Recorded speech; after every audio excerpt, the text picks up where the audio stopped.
Preciso te atualizar agora se existe alguma chance de Gustavo Scarpa virar reforço do São Paulo. Pausa de 5 segundos para pedir a sua ajuda ao nosso canal com o seu like e se inscrever se ainda não for um inscrito. Beleza? Bora trazer informações sobre o São Paulo Futebol Clube, metas orçamentárias do São Paulo. Quais foram batidas e quais não foram? O São Paulo jogou 4 competições nesta temporada e no seu orçamento, né, tinha previsto que o clube ia chegar em 4, onde ele iria chegar nessas 4 competições. No Campeonato Paulista, a projeção inicial era uma final. No Campeonato Brasileiro, o 6º lugar. Na Copa do Brasil, quartas de final e também na Copa Libertadores, as quartas de final. Começando pelo Campeonato Paulista, a equipe acabou sendo derrotada pelo Palmeiras naquele polêmico pênalti do Arboleda para cima do Vitor Roque, que cá entre nós não foi absolutamente nada. O Flávio Rodrigues de Souza chegou a ser afastado, mas pouco tempo depois já começou a apitar de novo. Partidas da Série A, ficou por isso mesmo. São Paulo acabou chegando somente na semifinal, naquela ocasião acabou sendo eliminado pelo Palmeiras no Allianz Parque, então não bateu a meta orçamentária que inicialmente estava prevista para chegar em uma final. Na Copa do Brasil, a projeção era chegar nas quartas de final, porém o São Paulo acabou sendo eliminado pelo Atlético Paranaense já sob o comando do técnico Hernan Crespo. O time do Crespo na primeira partida venceu o Atlético Paranaense por 2-1. Eu estive no estádio do Morumbi neste dia, o São Paulo abriu 2-0, foi uma partida muito tranquila para o São Paulo, só que aí nos minutos finais o Atlético Paranaense, o São Paulo já deu aquela famosa relaxada, o Atlético Paranaense nos minutos finais acabou marcando com o Viveiros. No confronto da volta, pelas oitavas de final, na Arena da Baixada, campo sintético, o que aconteceu? Expulsão do Rafael logo nos primeiros minutos, uma expulsão bem contestável, e aí o São Paulo acabou, na reta final da partida, segurou o 0-0 por muito tempo, aí nos minutos finais o Atlético Paranaense conseguiu marcar o gol, e aí a decisão foi para os pênaltis, e aí nos pênaltis foi, né, o Sabino bateu mal, perdeu, o Jandrei também perdeu o último, mas tem mais alguém que perdeu o pênalti, que eu não vou lembrar quem foi. Quem foi que bateu o pênalti contra o Atlético Paranaense? Agora eu esqueci o outro pênalti que foi que bateu. Mas eu lembro do Sabino. E o Jandrei foi o último, ali foi uma derrota de 3-0. O Jandrei, inclusive logo depois, acabou pegando o barco. Aí no Campeonato Brasileiro acabou chegando na 8ª colocação, então na Copa do Brasil não bateu, caiu nas 8º, era para chegar nas quartas. E no Campeonato Brasileiro era para chegar em 6º, acabou chegando em 8º. Se o São Paulo chegasse em 6º, o São Paulo teria uma vaga direta para a próxima edição da Copa Libertadores da América, acabou chegando em 8º, também não bateu. A única batida foi as quartas de final da Copa Libertadores da América, a equipe chegou justamente nas quartas de final, onde acabou sendo eliminado para a LDU. Agora, para você, qual é o balanço que você faz do São Paulo nesta temporada, com todas essas competições? O que você acha disso tudo? Eu quero muito saber a sua opinião aqui nos comentários, beleza? Fim do Campeonato Brasileiro, bora fazer aqui uma pontuação de quem o São Paulo tirou pontos, quem não tirou, até para a gente ver como é importante aqui trazer cada equipe. Vocês vão entender. Contra o Mirassol e contra o Palmeiras, o São Paulo, por exemplo, não pontuou. São Paulo, nos 2 jogos, né, um jogando em casa e outro fora, acabou perdendo para o Mirassol em casa e também fora, e perdeu para o Palmeiras também em casa e também fora. Com 1 ponto, o São Paulo conseguiu 1 ponto contra Ceará, contra Cruzeiro, contra Flamengo e Red Bull Bragantino. Contra o Ceará foi o ponto lá fora, né, com a equipe reserva, inclusive o Ian Francisco acabou marcando esse gol, em casa perdeu por 2-1. Contra o Cruzeiro, o ponto foi no estádio do Morumbi, antes mesmo do Cruzeiro conseguir aquela arrancada com o Leonardo Jardim, e lá no Mineirão acabou perdendo por 1-0. Contra o Flamengo, o ponto foi também no estádio do Morumbi, e lá no estádio do Maracanã acabou perdendo também por 2-0. Contra o Red Bull Bragantino, esse ponto foi fora de casa, porque foi aquele 2-2, né, com o Crespo ainda no comando, o segundo jogo do Crespo, porque em casa acabou sendo derrotado pela equipe. Aqui para mim foi a principal questão. São Paulo foi a única equipe do Campeonato Brasileiro que não conseguiu vencer o Sport. O Sport tem 17 pontos, terminou a competição com 17 pontos, e o São Paulo arrancou só 2 pontos do Sport. Foram 2 empates, tanto na Ilha do Retiro, aí como equipe reserva, como no estádio do Morumbi, inclusive na primeira rodada do Campeonato Brasileiro, ainda sob o comando do Zubeldia. São Paulo foi, repito, a única equipe que não venceu o Sport no Brasileirão. São Paulo conquistou 3 pontos contra Bahia, Corinthians, Fluminense, Grêmio, Santos, Vasco e Vitória. conseguiu 4 pontos, ou seja, não perdeu para Atlético Mineiro, Botafogo e Fortaleza, e 6 pontos somente contra Internacional e Juventude. São Paulo venceu lá no Beira-Rio e venceu também no estádio não foi no Morumbi esse jogo, foi na Vila, e contra o Juventude a mesma coisa, venceu no Alfredo Jaconi, mas também acabou vencendo no confronto na Vila Belmiro. Qual que é o seu balanço aí do São Paulo no Campeonato Brasileiro sobre essas equipes aqui? Acho que o mais grave aqui é contra o Sport. O mais grave, os 2 pontos só contra uma equipe que conquistou só 17. Para mim, de fato, esses 4 pontos, por exemplo, fariam uma baita diferença. São Paulo poderia estar em uma outra situação hoje, ter terminado, né, em uma outra situação no Campeonato Brasileiro, quem sabe até a 2 rodadas estaria brigando mais próximo ali de uma vaga direta, mas enfim, já foi, paciência. Mas o que você acha? Quero saber a sua opinião aqui nos comentários. Vamos falar sobre o técnico Hernan Crespo, querendo reformulações sobre o Luiz Gustavo. É importante na liderança, é importante internamente, é um cara que tem um grupo na mão, é o cara que é o líder deste grupo, só que na prática, na bola, hoje o Luiz Gustavo é um complemento de elenco. Então há uma ideia de que, cara, a renovação de agora é diferente do que foi no ano passado. Quando o São Paulo renova o contrato do Luiz Gustavo de 2024 para 2025, ele era titular absoluto do time. Ele tinha terminado a temporada como titular. Ele tinha, grande parte da temporada era ele e o Alisson, porque o Pablo Maia ficou fora logo cedo. Depois foi ele e Bobadilla, e depois da reta final que o Alisson voltou, foi ele e Alisson novamente. Então era um outro status do Luiz Gustavo vindo para essa temporada. Agora, depois disso tudo, ele passou pelo tromboembolismo pulmonar, ficou muito tempo fora, voltou há pouco tempo. Então há um entendimento que hoje ele é uma peça complementar do elenco. Então o São Paulo gostaria de uma redução significativa do Luiz Gustavo nos seus ganhos para renovar por mais um ano. O Luiz Gustavo pretende continuar atuando profissionalmente no São Paulo e obviamente vai priorizar essa permanência do clube, mas tudo vai depender também se ele vai topar essa redução, tudo vai ser conversado, a expectativa é nessa semana já ter tudo planejado. Jogo para você essa questão. Você renovaria com o Luiz Gustavo para a próxima temporada? Quero saber muito a sua opinião nos comentários. Pra gente fechar, Hernan Crespo quer uma reformulação no São Paulo para a próxima temporada, mas entende das limitações financeiras do clube. Daqui a pouco eu vou trazer as aspas, mas vai uma informação complementar aqui do que a gente apurou. O Crespo, a gente já tem falado há um bom tempo, a gente tem apurado com exclusividade que o Crespo ele quer um rejuvenescimento deste elenco. O Crespo quer jogadores com saúde e ele quer que o elenco diminua drasticamente a sua média de idade. E drasticamente pode parecer um número não tão significativo, mas é. Hoje o São Paulo ele tem uma média de idade de algo em torno de 28 anos de idade. O Crespo ele quer reduzir basicamente... Preciso te atualizar agora se existe alguma chance de Gustavo Scarpa virar reforço do São Paulo. Na última live que eu fiz aqui no canal, um monte de São Paulino perguntando a respeito. Fui pesquisar nas redes sociais e percebi que tem setorista do São Paulo imaginando que essa negociação possa avançar. O Tricolor precisa de um meia atacante, especialmente com a possibilidade de Oscar se aposentar. O Scarpa em outros momentos já foi alvo do São Paulo, por exemplo, quando ele decide voltar ao Brasil. O Atlético Mineiro vence a disputa com o São Paulo e o contrata do Olympiacos por 5 milhões de euros. Dá para cravar que o Galo não fará grandes esforços para ficar com o Scarpa, mas há necessidade desse investimento de mais ou menos 5 milhões de euros. Jogador que tem 31 anos de idade, temporada de 65 jogos, 3 gols e 12 assistências.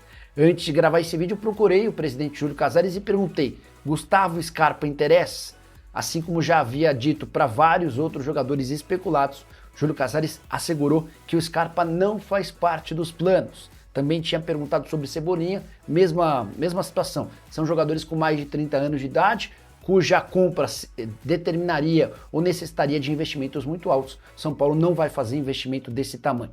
Só para completar, contar que o Scarpa tem contrato com o Galo até dezembro de 2027. Você, São Paulino, gostaria de Gustavo Scarpa no time? Já usa o espaço para comentário, registra a sua opinião, beleza? Vocês, eu pergunto para você, Kátia, dos nomes que você já está ouvindo de saída, dos jogadores que que eu estou comentando, tem algum nome que até agora está te desagradando, que está saindo, ou você acha que é isso mesmo o processo que o São Paulo tem que fazer de saída desses caras? Porque hoje já vi gente assim, como é que o São Paulo, porque a gente vai falar do Eric também, o Vitória também tá querendo comprar o Eric. Aí eu perguntei lá pro São Paulo, falou assim, o Vitória até fez uma proposta aqui, mas a gente não gostou, e a única proposta que a gente aceitou do Vitória até agora é que eles vão pagar 1 milhão de multa pro cara jogar. Até agora, para quem está assistindo o vídeo, só isso que tem garantido, tá? Ah, o São Paulo vai negociar o Vitória, não sei o quê. Até agora o São Paulo só aceitou o pagamento da multa. Então, assim, mas eu vi muita gente já reclamando. Ah, como assim vai vender o Eric? Eu falei, mas peraí, o Eric era chamado de bagre até ontem aqui, agora os caras estão falando, traz o Eric de volta. O Eric seria incrível. Então, assim, é aquela história que a gente fica até... Às vezes eu fico chocado do tipo, o cara xinga o Eric num dia, no outro o cara é solução do São Paulo para o ano que vem. Então, eu quero ouvir um pouco vocês aqui também, a Kátia vai falar, depois o Bruno e o Thiago também comentam, dessa galera aí que eu comentei, ou do que vocês estão vendo a movimentação de saída do São Paulo. Tem algum que vocês estão discordando que acham que deveria ficar? Por enquanto, não, Zanca. Muito embora, por exemplo, o Luiz Gustavo, né? Que aí eu acho que é o que mais acaba gerando aí uma polêmica, porque acabam trazendo a questão sobre o que ele falou naquele jogo, fatídico jogo lá contra o Fluminense, né? Mas assim, já eram meio favas contadas, né? Que ele sairia. Ele praticamente não jogou esse ano, né? Por conta de problemas de saúde e tal. Então, nos jogos que ele vem atuando agora, mais para o final dessa temporada, ele não tem ido mal. Mas a gente tem que ser coerente, né? Se você vai fazer uma renovação, não faz o menor sentido manter um cara de quase 40 anos, né? Não tem a menor coerência, né? Você manter um cara de quase 40 anos.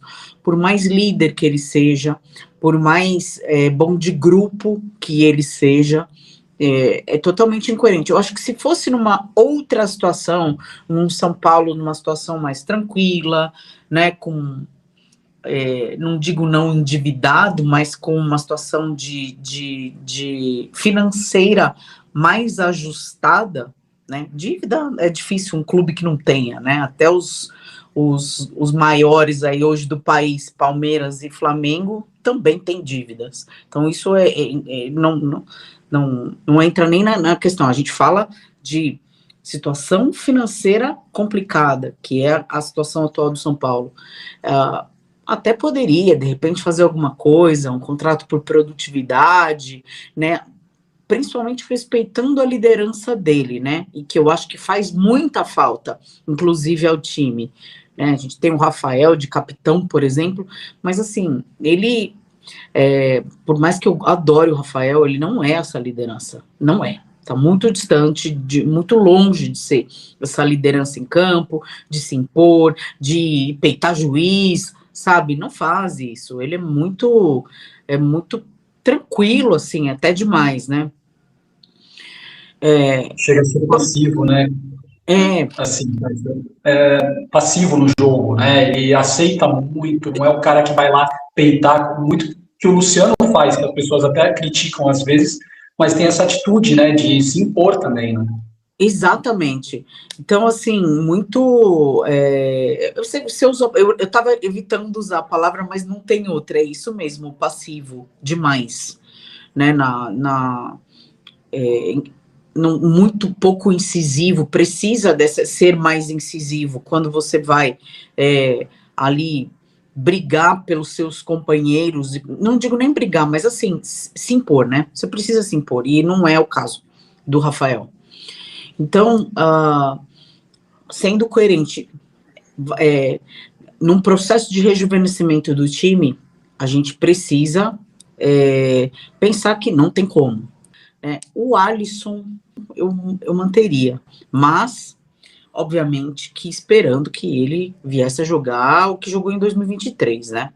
O alinhamento com o Tecfut precisa acontecer, isso precisa ser feito de uma forma planejada e pensando em um time competitivo dentro das nossas limitações financeiras, mas um time competitivo, coisa que nós não conseguimos ter durante o ano de 2025. Só para o pessoal também saber, o São Paulo está segurando muito dessa barca, vamos chamar assim, porque, obviamente, ainda temos esse último jogo. Então, os caras tentam evitar, porque vocês já viram o que aconteceu com o Fluminense, tem todo um melindre, tem todo um cuidado. Então, os caras estão assim, bom, vamos segurar, acabou o jogo, um abraço. Acho que os próprios jogadores já vão começar mesmo que a sinalizar em discursos, aquele discursinho do tipo,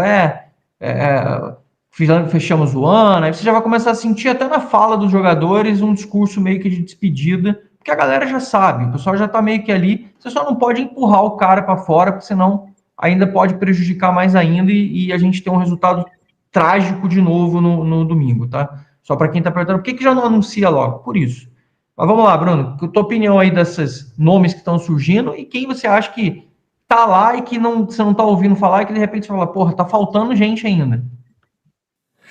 Zanca, é bom que você tocou nesse ponto. Eu acho que tá faltando gente na barca mesmo. E eu seria radical nessa mudança. E eu acho que, assim, a gente tem que ter um parâmetro bem claro, até para o scout, para definir, porque a gente tem uma margem muito pequena se for contratar, né? Tem pouco dinheiro para investir, então tem que ser assertivo, né? É o que falam por aí. Quando você tem muito dinheiro, você pode errar, arriscar, porque o erro ele não vai sair tão caro. Quando você não tem dinheiro e erra, vai pesar, e ainda mais um ano super desafiador que será 2026, né?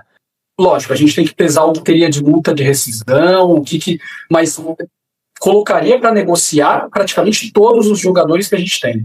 Todos são negociáveis. Eu acho que até você falou isso hoje no vídeo, todos estão na mesa para negociação. Se alguém vier com proposta, todos estão ali para serem negociados. Foi o que eu ouvi, complementando, é isso mesmo. O que eu ouvi foi isso. Não existe nenhum jogador negociável que eu falei assim, porra, não vai vender o Luca, hein? Ainda mandei assim, porra, não vai vender o Luca, hein? Deixa o Luca aí pelo menos mais um aninho. Aos caras, Anquieta, na boa, não tem nenhum jogador negociável, mas assim, foi seco, sabe? Do tipo, qualquer um pode sair, Caleri, porque antigamente, há um tempo atrás, era assim, o Caleri, a torcida vai reclamar. Não, dessa vez foi geral, assim, não tem jogador inegociável. Não dá para ficar contratando muito, com todo respeito à sua profissão, Zanca, mas não dá para contratar muito engenheiro, o cara que vai ali abrilhantar a coisa, tem que ser o peão da bola, o cara que vai ali estar no dia a dia, batendo ali o martelo, batendo a enxada ali. Tem que ser esse perfil. É isso, é cara que entregue pelo menos 50 jogos no ano. Esse tem que ser o perfil do nosso elenco. E aí, cara, é isso. O Caleri eu acho que pode estar nessa barca. Cara, o Lucas pode estar nessa barca. Isso, pra mim, não é ano pra gente se apegar. Pra você, Thiagão, você concorda aí com a Kátia, com o Bruno? Bota todo mundo para fora, não importa, chegou proposta, um abraço, manda o cheque, faz o Pix, é por aí mesmo? Ou tem algum jogador que você fala, porra, não dá para desfazer, tem cara aqui que é foda, manda 70%, mas tem uns 2 ou 3 aqui que precisa ser espinha dorsal, como é que você enxerga? Zanca, eu vou numa opinião um pouquinho diferente, viu? Porque a temporada começa muito cedo no ano que vem, e eu acho que é um risco muito grande a gente fazer uma alteração tão gigantesca no elenco, sendo que a gente já começa o Campeonato Paulista jogando com o Mirassol fora de casa, e a gente tem todos os clássicos e toda a dificuldade que nós sabemos, e os adversários estão doidos para falarem que o São Paulo caiu no Paulista se acontecer, caso aconteça que não vai, no ano que vem. Então assim, cara, eu acho que seria uma vergonha imensa para a nossa instituição chegar num ponto, e eu não correria esse risco. Eu acho que assim, esse ano de 2025, a gente não fez o que deveria ter sido feito, que é trabalhar com a base no Campeonato Paulista, né? Você dar minutagem para a molecada, você ganhar um corpo, porque por mais que as vendas tenham sido feitas, mas se a gente tivesse trabalhado melhor a base no começo do ano, a gente teria mais opções, pelo menos opções mais maduras, né, nos campeonatos que seguiram ali, principalmente quando a gente precisou no Campeonato Brasileiro e na Libertadores. Então, eu deixaria alguns pilares desses que vocês comentaram. O Luiz Gustavo, né, ele sinaliza que ele quer jogar a temporada ali do ano que vem, mas não sabemos ali se vai jogar no São Paulo ou em outro clube. Eu acho que negociando o salário com ele, talvez ele seja um pilar e uma peça importante, principalmente animicamente ali para o elenco, a questão de vestiário. Eu acho que ele tem a agregar, nem que seja 6 meses, faz ali pelo menos um contrato até a Copa do Mundo com ele e vê no que vai dar. E os demais, Oscar, assim, não vai ter condições, então é um alívio também para a Folha, né, se ele decidir parar para nós e para compensar ali com contratações pontuais. E aí eu conecto um pouquinho com o que o Bruno falou, de sim, buscar talvez numa Série B, buscar um jogador um pouco mais físico, um pouco mais esforçado. A gente viu que com elencos com uma qualidade, não vou falar qualidade, mas com um know-how tão grande ali de grande jogador, mas com uma parte física muito aprimorada, o quanto que a gente consegue ganhar. O Mirassol é um exemplo desse, o Red Bull Bragantino durante várias temporadas trouxe um futebol assim, o Fortaleza, quando ali começou ali com o Rogério Ceni e depois com o Vojvoda, foram times físicos. Então sim, buscar esse perfil de jogador, mas eu acho que essa transição ela não pode, cara, não pode ser tão impactante. Eu acho que ela tem que ser gradual, porque a gente não pode correr risco. Mas eu não acho que a gente corre risco com o que a gente tem hoje, Thiagão, de ter um começo de ano aí meio complexo, cara, complicado. Assim, jogar a molecada, 100% da molecada ali, o sub-20, para jogar o Paulista, eu não sei se é o ideal, acho que tem que ter essa mescla, e a gente não sabe também dos jogadores que estão machucados, quem que vai voltar bem pro ano que vem. A gente não sabe se o Caleri vai voltar em janeiro na melhor forma para começar um campeonato, se o Wendel com aquela facete plantar, ou se qualquer outro jogador que está há muito tempo no DM, vai conseguir lá no começo de janeiro, que é agora, gente, é mês que vem. Assim, se estivesse enrolando os campeonatos ali, a gente ia falar, é uma lesão de 4 semanas. O cara ainda precisa se recondicionar, tem todo o processo. Eu acho que a gente tem que tentar, pelo menos os saudáveis, a gente viu que o Luiz Gustavo foi um jogador que jogou 90 minutos no último jogo, pelo menos ele tá, né, com vigor, ele começou tardiamente a temporada. Eu renovaria com ele, né, acho que assim, se ele for para fora, ele não vai conseguir ganhar o salário que ele ganha de São Paulo, com 38 anos. Então assim, cara, negocia com ele, fala, ó, já que nesse período você não jogou, vamos tentar fazer um bem bolado ali, 6 meses, para você fazer essa transição. Isso é importante para o elenco. Então assim, seria nesse ponto, tá? Se a gente der o win com o elenco, eu acho que a gente vai, não sei, é uma aposta muito grande, talvez eu não faria. Pode ser que seja a aposta certa, o Santos fez isso em 2002 e deu certo. Mas eu não sei, cara, sinceramente. Só para aproveitar e dar para o Thiago a notícia, o Luiz Gustavo, assim, zero flexibilidade para qualquer tipo de negociação com relação a qualquer questão de salário. Então, assim, o Luiz Gustavo, a informação que eu tenho é que está fora do São Paulo e além dele uma leva de jogadores, como eu falei, por exemplo, o Patrick. O São Paulo não vai chegar para lá, dispensei o Patrick porque ele tem contrato. Mas o que eu já soube é que o São Paulo está buscando o clube para o Patrick. O Luan recebeu sondagens e consultas. O próprio Crespo vai chegar no cara e falar, ó, o Crespo te deu uma moral esse ano, te ajudou, você se reergueu, mas, irmão, você tem proposta fora, você não está nos planos, segue teu caminho, é melhor para você, melhor para o São Paulo, é melhor para todo mundo do que protelar, insistir, ficar treinando separado. É aquela história que a gente fala. O próprio Alisson é um jogador que para o Crespo ele não tem tanta relevância como já teve para outros técnicos. É hora da gente fazer o que vocês estão falando. Eu também acho que é isso, acho que se você quer cortar, você tem que cortar na carne. Não adianta você querer cortar superficialmente, que isso aí já foi feito esse ano, não adiantou bosta nenhuma. Essa que é a grande verdade, não tem outro jeito, a gente só enxugou gelo e a gente ficou sofrendo e para conseguir compensar, tivemos que fazer várias vendas de meninos e não dá mais, né? A gente até tem uma safra nova de garotos aí, a gente não pode pegar a safra nova de meninos e rasgar no meio e perder mais um ano aí jogando fora essa leva da pior forma possível. E aí tem também a notícia que saiu hoje, que a gente já tinha fomentado em outros vídeos aqui abordado, que é sobre o São Paulo fechar o acordo com a Vitória Cup. Aí muita gente diz, pô, o que é Vitória Cup? Fudeu, já só começa dia 11 o campeonato, como é que vai fazer essa brincadeira? Pessoal, calma lá, a Vitória Cup tem em janeiro e tem no meio do ano, quando tiver Copa. E a Vitória Cup, ao contrário do que o pessoal acha que é um super torneio, tem que fazer viagens, a Vitória Cup vai acontecer no Mineirão, no Maracanã e no Morumbi.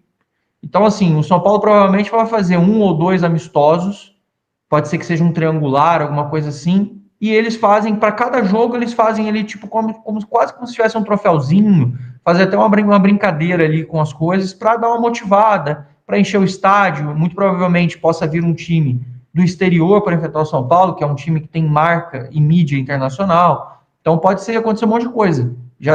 Pelo que já me disseram, o próprio Vídeo Real já está confirmado que fará um tour aqui pelo Brasil. Eu não estou dizendo que vai jogar contra o São Paulo, mas pode ser um dos postulantes, pode ser um time argentino, pode ser um News Old Boys para reeditar uma final de 94, uma brincadeira assim, que é aquele negócio só para poder dar uma entretida no meio do ano com relação à Copa do Mundo, e a marca vai, inclusive, estampar aí o uniforme do São Paulo para continuidade de 2026. Em compensação, o Luciano treinou hoje, se sentiu melhor, né? Não foi um treino à vera, foi uma atividade que ele fez, ele não sentiu dores, se sentiu mais confortável, e é provável que o Luciano viaje com o grupo para esse jogo em Salvador. Isso para mim tem um significado muito grande, contando para vocês da minha parte e do que eu sinto. O Luciano não ter ido para o jogo contra o Fluminense é uma das razões de ter dado o que deu, porque a gente fala muito do Luciano, o Luciano é muito controverso, mas o Luciano não aceita perder em nada. Então o Luciano, ele bem ou mal, ele é aquele cara chato, ele enche o saco, parece até às vezes que ele não é um cara de grupo e tudo, ele é às vezes meio egoísta, mas o Luciano para o São Paulo hoje é um cara fundamental. E isso eu comecei a ouvir nos últimos dias, porque o fato do Luciano não estar com o grupo enfraquece mentalmente todo o grupo, todo o elenco. A gente fala, pô, mas o Lucas, o Luiz Gustavo, esses caras somam, esses caras todos. Mas, cara, o cara tem que ser chato, o cara tem que ser insuportável. O Rafinha também era chamado de insuportável. Então, a gente precisa ter um cara desse no grupo, e o Luciano hoje talvez seja a única estrela que brilha ali nesse sentido de inconformismo, de derrota, de não aceitar o que está acontecendo. Por mais que o Luciano deixe a gente na mão, perdeu gols na Libertadores, fazer essas coisas todas. E eu já estava assim, o Luciano é um também que, sei lá, de repente mete o pé, vai embora. Beleza, mas a gente precisa trazer mais Lucianos com esse perfil para o grupo do São Paulo, de inconformismo de derrota. E não digo assim, o cara gosta de perder, e antigamente, como a gente tinha uma galera que, tipo, perdia o jogo e saía dando risada. Não estou dizendo que o grupo do São Paulo é assim, mas estou dizendo que o cara precisa ter aquele espírito de não aceito nem fudendo que eu vou perder. E é esse o negócio. Não adianta depois ficar triste com a cabeça baixa. A lágrima não pode correr para você tentar resgatar a lágrima caída já. Você tem que tentar antes do negócio acontecer. E o Luciano é um desses caras. Então, para mim, o Luciano ir para Salvador é um símbolo de que realmente parece que o grupo pode ter até um up. E isso eu ouvi muito nos últimos dias. E é legal que a gente escute, porque a gente vê quem é que está assumindo o papel de vamos lá, vamos fazer a camisa do São Paulo ser respeitada aqui, mais do que caras como o Luiz Gustavo, tá?